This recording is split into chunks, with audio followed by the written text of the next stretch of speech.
শনিবার আসলেই মনটা খুশি খুশি হয়ে যায়, কারণ ওই একটা দিনে আমার প্লাস আমার সব বান্ধবীদের বিকালবেলাটা ফাঁকা থাকে। সেই কারণে আমরা চেষ্টা করি ওই একটা দিনই বিকেলবেলা সবাই মিলে যে কোনো জায়গায় এক জায়গায় হওয়ার। তো আজকে ওরা সবাই চলে এসেছিল আমাদের বাড়িতে, আর সবাই মিলে ঠিক করলো চল আজকে কামরাঙা মাখা বানানো যাক। যেহেতু আমাদের বাড়ির পাশে আমার একটা দাদুদের বাড়িতে কামরাঙা গাছ আছে আর প্রচুর কামরাঙা হয়, সেই জন্য আমরা এতগুলো কামরাঙা পেরে এনেছি, আজকে কামরাঙা মাখা করে খাবো তাই। আর দেখো এখানে রিমা যেভাবে লঙ্কাটা ছাড়িয়ে ছাড়িয়ে দিচ্ছিল, আমি বলছিলাম রিমা তোর তো আজকে সারাদিন হাত জ্বলবে, তুই এটা জানিস? বলছে হ্যাঁ ভাই জানি, আমার অভ্যাস আছে। আচ্ছা।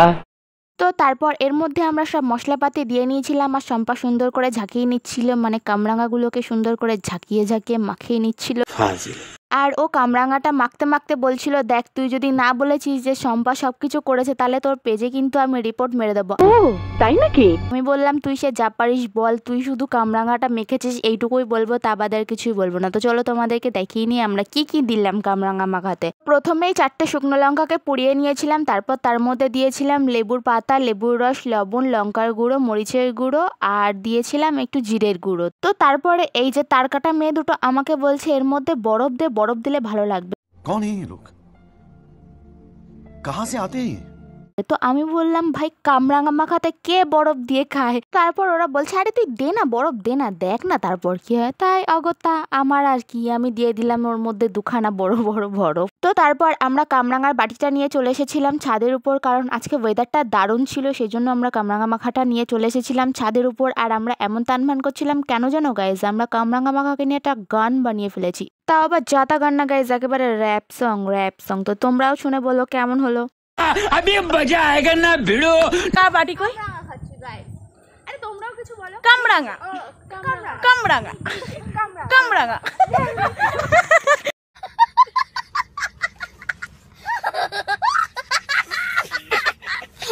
হ্যাঁ, তো আমরা একসাথে থাকলে এমন ভাবে যে টাইমটা কখন কেটে যায়, মানে এই যে 2-3 ঘন্টা টাইম যে কি করে কেটে যায় আমরা বুঝতেই পারি না। আর এই তার কাটার অবস্থা দেখো, ও বরফটাকে কেকের মতন করে ছুরি দিয়ে কাটছিল। তো আমরা সবাই ওকে বলছিলাম দেখ তোর বার্থডে তো এবছর আমরা কেক কেটে আর সেলিব্রেট করতে পারিনি, তো তুই এটাকে কেক ভেবে নে, নিয়ে কেকটা কাট আর আমাদের পরদিন ট্রিটটা দিয়ে দিবি। আর এই কথা শোনার পর তো মৌসুমী মাথায় ঠিক এইভাবেই বাজ ভেঙে পড়লো গাইজ। আর এদিকে শম্পার অবস্থা দেখো, ওকে কাঁটা চামচ দেওয়া হয়নি তাই ও একদম ছুরিটাকে কাঁটা চামচ বানিয়ে নিয়ে এসে গেছে। আর আমাদের গ্রুপের মধ্যে এই শম্পার মাথায় এইসব ইউনিক ইউনিক বুদ্ধি আসে। তোমাদের কি গ্রুপে এমন কেউ আছে? থাকলে তাকে কমেন্ট বক্সে মেনশন দিয়ে দিও। আমি বলুম না, আমার শরম করে।